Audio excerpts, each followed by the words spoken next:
السلام علیکم۔ نکھاری on line magazine میں خوش آمدید۔ ہادہ نور العین مصطفیٰ، قسط نمبر 6۔ جب تمہیں لگے کہ تم اب اٹھ نہیں سکتے تو اس وقت ایک گہرا لمبا سانس لو۔ جب تمہیں لگے کہ تم شکست کھانے لگے ہو تو اپنے آپ کو اپنی فتوحات یاد دلاؤ۔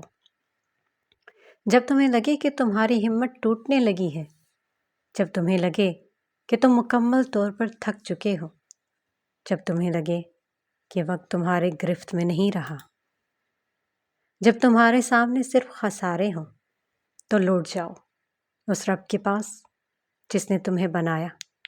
لوٹ جاؤ اس سے پہلے کہ تم بلا لیے جاؤ۔ میں تم سے جھوٹ کیوں بولوں گی؟ وہ تنگ آ کر بولی تھی، جبکہ اس کے ساتھ بیٹھا حمزہ بے حد غصے کا شکار تھا۔ اس کے تاثرات انتہائی بگڑے ہوئے تھے، کیونکہ تم نہیں چاہتی کہ یہ بات آگے بڑھے۔ وہ بمشکل اپنے غصے پر قابو پا رہا تھا۔ حبور نے تعصب سے اپنا سر ہلایا۔ میں کیوں نہیں چاہوں گی؟ اس سے اچھی کیا بات ہو سکتی ہے کہ میری دوست حویری کی بہو بنے؟ حمزہ نے اپنی گردن موڑ کر ایک نگاہ حبور پر ڈالی۔ جواباً حبور نے اپنی آنکھیں پٹپٹائی تھیں۔ حمزہ اپنا سر جھٹک کر رہ گیا۔ بلیک میلر نہ ہو تو۔ اسے خاموش اور گاڑی کی رفتار کو نارمل دیکھ کر حبور نے بے ساختہ ہی شکر کا سانس لیا تھا۔ وہ اسے کب سے یہ بتا رہی تھی کہ آج حافہ یونیورسٹی نہیں آئی تھی، اور وہ تھا کہ اس کی بات سننے کو تیار ہی نہیں تھا۔ اسے اب حمزہ پر ہنسی بھی آ رہی تھی، جو صرف حافہ کو دیکھنے کے لیے اسے لینے آیا تھا، جبکہ حافہ آئی ہی نہیں تھی۔ مگر ایک منٹ، وہ ایک دم ٹھٹکی۔ یہ حافہ محترمہ نے کس خوشی میں چھٹی کی ہے؟ اور اگر کی بھی ہے تو مجھے کیوں نہیں بتایا؟ اس نے گود میں پڑے بیگ سے موبائل نکالا اور حافہ کے نام پر ایک پیغام چھوڑ دیا۔ موبائل رکھ کر وہ باہر کی جانب متوجہ ہو گئی۔ دسمبر کی ٹھٹرتی دوپہر میں دھندے علاقے کو گھیر میں رکھا ہوا تھا۔ اس میں آسمان دوپہر کی بجائے شام کا منظر پیش کر رہا تھا۔ سورج سفید نظر آ رہا تھا، یوں جیسے کسی نے اس کا رنگ چھین لیا ہو۔ چنگیز خان، وہ کھڑکی سے باہر دیکھتے ہوئے بولی۔ اس نے ہنکارا بھرا۔ موسم کتنا پیارا ہے نا؟ باہر دھند ہی دھند پھیلی تھی۔ حمزہ نے ایک نظر باہر ڈالی۔ اسے یہ سردی اچھی لگ رہی تھی۔ ہاں حبور، وہ اسے غصہ دلا رہی تھی۔ بتاؤ نا۔ اس نے گردن موڑ کر حمزہ کو دیکھا۔ تمہیں یہ اچھا لگ رہا ہے؟ وہ تحمل مزاجی سے بولا تھا۔ ایک تو وہ اتنے کام چھوڑ کر آیا تھا اور ادھر حافہ بھی نہیں ملی تھی، اور پھر دوسرا حبور کے بھید ڈنگے سوال اس کا دماغ خراب کر رہے تھے۔ حبور اس کے جواب پر منہ بسور کر رہ گئی تھی۔ تمہیں کوئی چیز پسند بھی آتی ہے؟ اس کی بڑبڑاہٹ کو حمزہ سن نہ سکا۔ چنگیز خان۔ کچھ لمحے بعد اس کی آواز پھر سے گاڑی میں گونجی۔ شاید اسے آرام نہ تھا۔ اس دفعہ حمزہ کچھ نہ بولا۔ حبور نے اس کی بے توجہی دیکھ کر پھر اپنی بات جاری رکھی۔ تم نے کچھ دن پہلے کہا تھا اگر تمہاری محبت حویری کی روایات کے خلاف ہوئی تو تم خود اس کا گلا گھونٹ دو گے۔ وہ اس کے چہرے کا تاثرات سے بے نیاز اپنی کہے جا رہی تھی۔ حمزہ کے چہرے پر کرختگی چھا گئی تھی۔ اب تم کیا کرو گے؟ وہ اپنی کوہنی گھٹنے پر جمائے بیٹھی تھی، جبکہ چہرہ ہتھیلی پر دھرا تھا۔ بتاؤ حمزہ۔ حمزہ نے اپنی نگاہیں ترچھی کی اور پھر دھاڑا۔ Shut up حبور۔ اس کی چیخ پر حبور خائف ہوتی سیدھی ہو کر بیٹھی۔ مگر وہ ابھی بھی باز نہ آئی تھی۔ بے عزتی ہی ہو رہی تھی، وہ تو روز ہی ہو جاتی تھی، اس میں کون سا بڑی بات تھی؟ اس نے لاپرواہی سے اپنے کندھے اچکا دیے۔ تمہیں پتہ ہے چنگیز خان، تم ابھی وہ اس کی شان میں زمین و آسمان کی کلابیں ملانے ہی والی تھی کہ حمزہ نے اس کی بات درستی سے کاٹی۔ حبور شاہ، اگر تم نے ایک لفظ بھی اپنی زبان سے ادا کیا تو میں تمہیں اس سنسان علاقے میں اتار دوں گا، پھر اپنی کینچی جیسی زبان سے مدد کے لیے پکارتی رہنا۔ وہ اس کے صبر کا امتحان لے رہی تھی۔ حبور نے ایک نظر باہر ڈالی۔ اس کی حویلی گاؤں میں تھی، جو شہر سے تھوڑا فاصلے پر تھا۔ شہر اور گاؤں کے درمیان ایک سنسان علاقہ آتا تھا، اور اس وقت حمزہ وہاں گاڑی روک چکا تھا۔ حبور طنزیہ انداز میں مسکرا اٹھی۔ اتار دو حمزہ شاہ۔ اس کی بات پر حمزہ ایک لمحے کے لیے چونکا تھا، مگر ظاہر نہیں ہونے دیا۔ تمہیں پتہ ہے حمزہ شاہ، تم مجھے یہاں پر اتار دو گے اور پھر میں مدد کے لیے چلاؤں گی، پھر پتہ ہے کیا ہوگا؟ وہ انتہائی رازداری سے بول رہی تھی۔ حمزہ اس کے اطمینان کو دیکھتا رہ گیا۔ پھر یہاں بھیڑیے آئیں گے، اور تم اچھے سے جانتے ہو میں کن بھیڑیوں کی بات کر رہی ہوں، تمہارے پالے گئے بھیڑیے۔ پھر تم جانتے ہو کیا ہوگا؟ وہ اس سے آگے حمزہ سوچ نہیں پایا۔ اسے پتہ لگ گیا تھا کہ حبور کن بھیڑیوں کی بات کر رہی تھی۔ اس نے خاموشی سے گاڑی سٹارٹ کر دی۔ یکدم حبور کا کہکہا ابھرا تھا اور پھر گاڑی میں خاموشی چھا گئی۔ حبور کی باتوں کا اثر ابھی تک فضا میں گھلا ہوا تھا۔ حویلی پہنچ کر حبور پہلے گاڑی سے نکلی مگر پھر رک گئی اور پھر شیشے سے اندر جھانکا، جہاں حمزہ شاہ سنجیدہ چہرہ لیے اسٹیئرنگ کو تھامے بیٹھا تھا۔ حمزہ، تمہیں ایک مشورہ دیتی ہوں، ہمیشہ یاد رکھنا۔ وہ کبھی کبھی ہی اسے حمزہ کہہ کر مخاطب کرتی تھی۔ اس نے گردن موڑ کر حبور کے چسپاٹ چہرے کو دیکھا۔ تم اس حویلی اور گاؤں کے اگلے سردار ہو۔ اس نے حویلی کی جانب اشارہ کیا۔ حمزہ نے بھی اسے اشارے کے تعاقب میں دیکھا۔ تم جب تک اپنے غصے سے لوگوں کو خائف کرتے رہو گے تب تک تم ان کے دل تک نہیں جیت پاؤ گے۔ وہ ایک لمحے کے لیے رکی۔ باہر تیز چلتی ہوئی ہوا حبور کے وجود سے ٹکرا رہی تھی اور اسے کانپنے پر مجبور کر رہی تھی۔ شہر کی نسبت یہاں زیادہ ٹھنڈ تھی۔ تمہارے غصے سے ڈر کر وہ لوگ تمہارا حکم تو بجا لائیں گے مگر کبھی احترام نہیں کریں گے، عزت نہیں کریں گے۔ اس نے اپنے غصے پر قابو پانا سیکھ لو۔ اس کی بات پر حمزہ نے اپنا چہرہ موڑ لیا۔ اور ہاں، آئندہ مجھے دھمکانے کی کوشش مت کرنا کیونکہ حبور شاہ تم سے نہیں ڈرتی، وہ سرد لہجے میں کہتی حویلی کی جانب چلی گئی۔ حمزہ کی انا پر کاری وار کیا گیا تھا۔ پیچھے حمزہ چند لمحے اسے جاتے دیکھتا رہا اور پھر زن سے گاڑی بھگا کر لے گیا۔ بازار سے گھر آ کر اس نے اپنا موبائل آن کیا تو سامنے ہی اسکرین پر حبور کا میسج جگمگا رہا تھا، جسے پڑھ کر وہ مسکرا اٹھی۔ تم نے کس خوشی میں یونیورسٹی سے آف کیا اور اوپر سے مجھے بتایا بھی نہیں؟ مطلب حد ہو گئی ہے، میں تم سے ناراض ہوں۔ وہ حبور کے بگڑے تاثرات تصور کر سکتی تھی۔ ہاتھ جھلا کر کہتی، ناراض چہرہ لیے حبور۔ وہ کہکا لگا کر ہنسی۔ اب وہ سارے سامان کو الماری میں رکھ رہی تھی۔ آج صبح ہی اس نے رضیہ بیگم کا دیا ہوا جوڑا دیکھا تھا۔ وہ گلابی اور سنہری رنگ کا ہلکا کام والا شرارہ تھا۔ اس کی گلابی کرتی گھٹنوں سے اوپر تک آتی تھی، جس پر سنہرے رنگ کی کڑھائی کی گئی تھی۔ ہلکا گلابی رنگ کا شرارہ سادہ سا تھا۔ وہ اس کے ساتھ سنہری رنگ کا دوپٹہ لائی تھی اور بھوری چادر بھی۔ اس کے منع کرنے کے باوجود ہادی نے اسے ہر چیز لے کر دی تھی، سنہری جھمکے، چوڑیاں اور میک اپ کا سامان۔ اسے سجنے سنورنے کا شوق نہیں تھا مگر وہ اپنی بہن کے نکاح میں خوش رہنا چاہتی تھی۔ چاہے حمدہ اس نکاح کے لیے رضامند نہیں تھی مگر اس کا دل کہتا تھا کہ حاتم ایک اچھا انسان ہے۔ دل تو اور بھی بہت کچھ کہتا تھا مگر حافہ دل کی آواز کو تپانا بہت اچھے سے جانتی تھی۔ اسے پورا یقین تھا کہ حاتم حمدہ کو خوش رکھے گا۔ وہ بھی انہی سوچوں میں گھری کھڑی تھی کہ ہادی دستک دیتا اندر داخل ہوا۔ حافہ کو باہر سے محلے کی لڑکیوں کے گانے کی آواز سنائی دے رہی تھی۔ حافہ ان فکرات پر ہنس پڑی۔ ہادی بھی اس کے ساتھ آ کر کھڑا ہوا۔ آپ کو دادو بلا رہی ہیں، ہمنا کو مہندی لگانی ہے۔ اس کی بات پر حافہ کے مسکراتے لب سکڑ گئے۔ میں نے لگانی ہے؟ دادو تو ہمنا سے کہہ رہی تھی کہ مریم اپی سے لگوا لے مگر ہمنا نے کہا کہ وہ آپ سے ہی لگوائے گی۔ اس نے کندھے اچکاتے ہوئے محلے کی ایک لڑکی کا نام لیا تھا۔ اس کی بات پر حافہ کو حیرت کا جھٹکا لگا تھا۔ ویسے یہ آج ہمنا کو کوئی دورہ تو نہیں پڑا؟ وہ صبح سے دیکھ رہا تھا کہ ہمنا بہت سنجیدہ سی تھی۔ بری بات ہادی، ایسے نہیں کہتے۔ وہ باہر جانے ہی لگی تھی کہ ہادی کی بات پر رکی۔ اپیا، ہمنا خوش تو ہے نا؟ حافہ پلٹی اور ہادی کے پاس آئی۔ تو تم دعا کرو کہ وہ خوش رہے۔ ہادی نے اس بات میں سر ہلا دیا۔ ٹھیک ہے۔ وہ چاہتا تھا کہ حاتم بھائی اور اپیا کا نکاح ہو جائے مگر ہمنا بھی تو اسی کی بہن تھی۔ وہ اس کا گال تھپکتی باہر آ گئی۔ گانوں کا شور اس کے کانوں میں پڑ رہا تھا۔ پورے گھر میں پھول اور مہندی کی خوشبو پھیلی تھی۔ باہر صحن میں لڑکیاں ایک دوسرے کو مہندی لگا رہی تھیں۔ وہ ہمنا اور رضیہ بیگم کے کمرے میں داخل ہوئے تو رضیہ بیگم کے چہرے پر وہی ناگواری چھا گئی جو ہر دفعہ اسے دیکھنے پر ان کے جھریوں زدہ چہرے پر پھیل جاتی تھی۔ وہاں صرف ہمنا اور رضیہ بیگم نہیں تھیں بلکہ صوفیہ بیگم بھی موجود تھی۔